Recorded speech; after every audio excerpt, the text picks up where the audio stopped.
Hi friends, welcome back to begin secrets. இன்றைக்கி நாம் பார்க்க போகிற வீடியோ என்னென்னு பார்த்தீங்கன்னா, 15 வயதுக்கு முன்னரே உலக வரலாற்றை மாற்றி எழுதிய குழந்தைகள். உங்கள் குழந்தையையும் இவங்கள மாதிரி வளருங்க. வாங்க இன்னைக்கு அதை பற்றி பார்க்கலாம். நாம் வரலாற்றை மாற்றிய அரசர்கள் மற்றும் மகாராணிகள் என பலரை பற்றிய புத்தகங்களை படித்திருப்போம். ஆனால் எப்போதும் வரலாற்றை மாற்றியவர்களும் வரலாற்றில் இடம் பிடித்தவர்களும் எப்போதுமே அரசர்களாகத்தான் இருக்க வேண்டிய அவசியம் இல்லை. சிலர் இளம் வயதினர் மற்றும் குழந்தைகள் சரித்திரத்தில் மிகப்பெரிய மாற்றங்களுக்கு காரணமாக இருந்துள்ளனர். இப்படிப்பட்ட வலிமையான மற்றும் புத்திசாலி குழந்தைகள் அவ்வப்போது பிறந்து கொண்டுதான் இருக்கின்றனர். குழந்தைகள் தின ஸ்பெஷலாக வரலாற்றை மாற்றிய சில குழந்தைகளை பற்றி தான் இந்த வீடியோவில் நாம் பார்க்க போகிறோம்.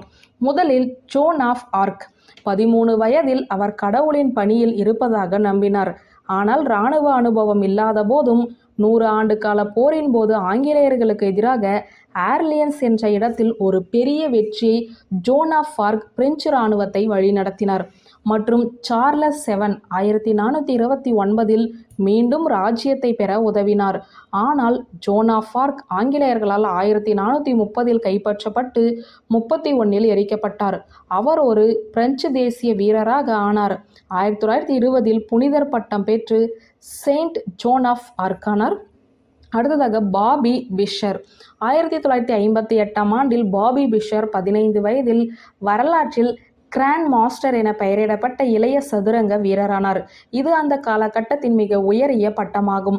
அவருக்கும் டொனால்ட் பைரனுக்கும் இடையில் நூற்றாண்டின் சிறந்த விளையாட்டு, அதாவது கேம் ஆஃப் த செஞ்சுரி என்று அறியப்பட்டதில் அவர் 2 ஆண்டுகளுக்கு முன்பு வெற்றி பெற்ற போது அவர் சர்வதேச கவனத்தை ஈர்க்க தொடங்கினார். போட்டிகளை விட்டு விலகிய பின் 1992 அவரது முன்னாள் எதிரியான ஃபோரிஸ் பாஸ்கிக்கு எதிராக மிகவும் விளம்பரப்படுத்தப்பட்ட ஒரு விளையாட்டில் மீண்டும் விளையாடினார். அடுத்ததாக லூயிஸ் பிரெய்லி.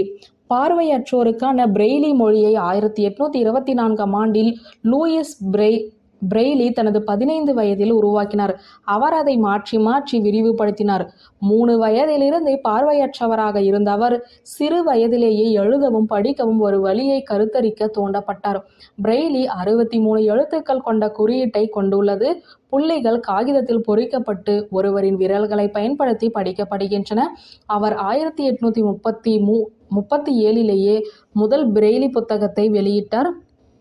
அடுத்ததாக பார்பரா ஜான்ஸ்டோ.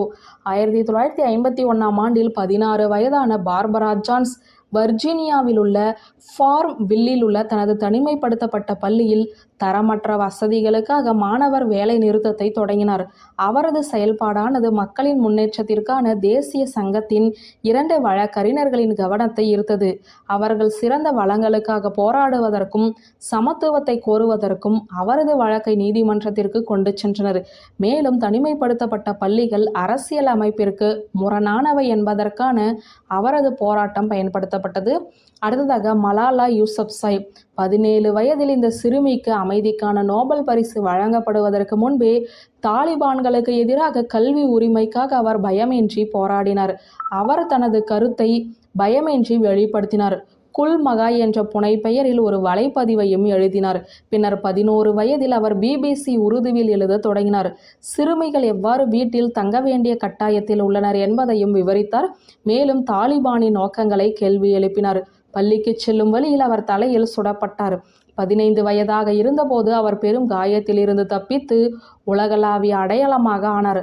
அவர் தனது சித்தாந்தத்திற்கான போராட்டத்தை பாகிஸ்தானில் மட்டும் செயல்படுத்தாமல் நைஜீரியாவில் பெண்களுக்காக போகோ ஹராமுக்கு எதிராகவும் போராடினார். அடுத்ததாக சமந்தா ஸ்மித். வியூவர்ஸ், இந்த வீடியோ உங்களுக்கு பிடித்திருந்த லைக் கமெண்ட் ஷேர் பண்ணுங்க. நன்றி.